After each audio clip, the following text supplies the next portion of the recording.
जय जय करुणाब्धे श्री प्रभु शंभुदेवम् अदशगिरी समन्ताकज्ज्वलं सिन्धुपत्रे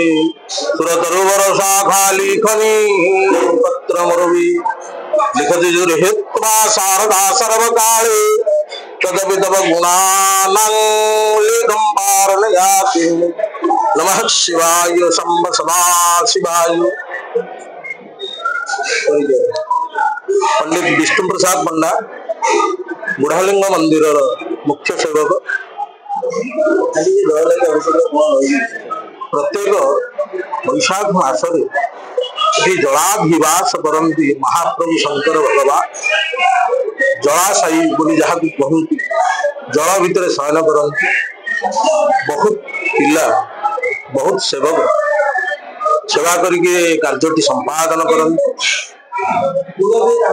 यह कले बहुत लोकंर बहुत विपद आपद रक्षा पाइबा करती और मानसिक पूर्ण हेले जलाशायी करती आ बहुत लोकंर मानसिक पूर्ण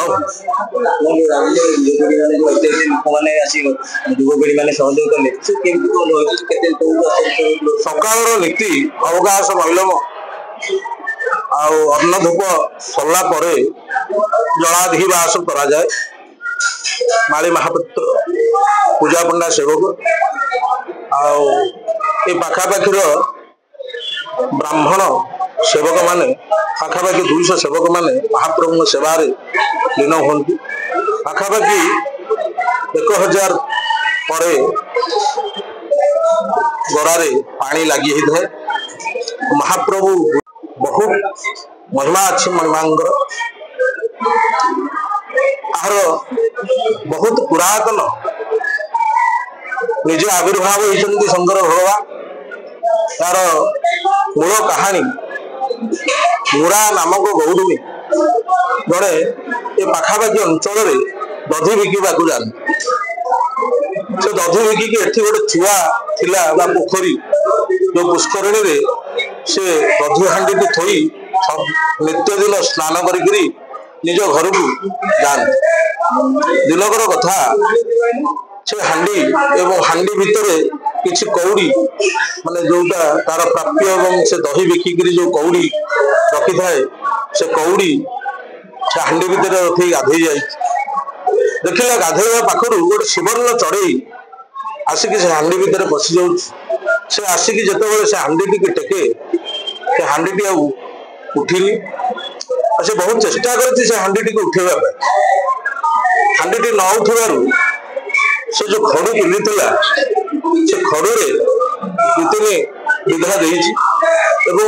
अद्यावधि शंकर भगवान मस्तक से जो फाटिबार दृश्य अच्छी आपण मैंने आसिले देखिपारे से जो फाटी से फाटिबार किसी रुधिर बाहर से गौरणी हतस्थ हो जो चमकी पड़ी निज घर को निज कांदी कांदी पड़े से दिन राति स्वप्नादेश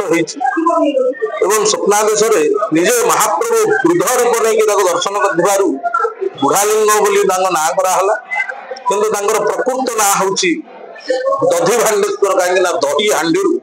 उत्पत्ति होती दधि भांडेश्वर सेवेठू स्वप्नादेश अनुसार ये मंदिर निर्माण कराही स्वयंभू को निजे पूजा अर्चना